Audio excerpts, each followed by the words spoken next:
A bear broke into the cabin, ate the kind bars. There was a huge paw print. Roommates that slouch together, stay together. Do your dang chores, baby girl. You gotta do those chores. Hey guys, I'm Halle. And I'm Erika. Welcome to our mini-series. Wiki, How to Thrive in Your 20s. It's gonna be 5 episodes of giving you all the tips and tricks you need to thrive in your 20s. In this episode, we're gonna talk about something that every 20-something has to deal with. Roommates. Little known fact, Erika and I were both once roommates together with one another. So there are all the obvious ways to be a good roommate. But we're gonna give you a short list of roommate hacks. Things that will make you seem like a better roommate than you actually are. Because we all need that. Step 1, move your dirty dishes into your room. So this sounds kind of gross, but it's actually kind of a good hack. Maybe one day you're running late or you're lazy after cooking dinner and you just don't feel like doing it. And you're not just gonna leave them there in the sink all crusty for somebody else to find, okay? Instead, you're gonna bring them into your room and just like put them on your desk or something. Because they'll start to bother you when they're in your room. They're not gonna bother you when they're sitting in the kitchen sink. What you did is you just took an externality and you internalized it. It's pure economics, baby. That doesn't seem entirely right. That's how it works, yeah. Step 2, food.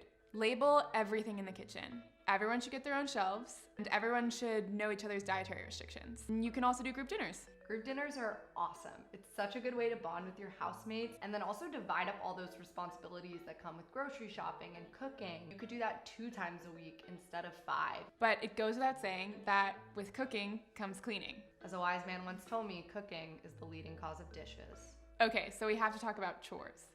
Chores. Step 3, dividing up house chores. There are chores that every single house needs. Dishes, take out the trash, sweep, vacuum, clean the bathroom. And if you don't set a schedule for when it's gonna happen and who's gonna do it when, it usually just ends up falling on one person who actually cares about it being clean. Yeah, we don't do any of that in my house.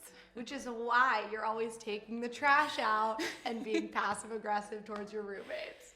Step 4, set house standards. This is just gonna be a set of things that you agree upon as a house, and it's so important.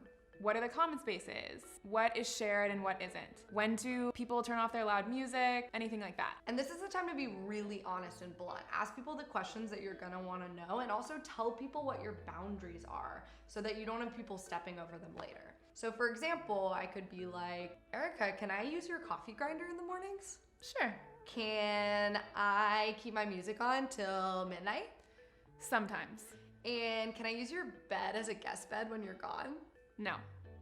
Great. So that's the end of our step-by-step guide on how to get along with your roommates. If you liked the video, please hit the thumbs up and subscribe to the wikiHow channel. Also, please reach out to us in the comments and let us know what you want to see next for the next episode of wikiHow to Thrive in your 20s. And seriously, try some of these tips out. Let us know how they go.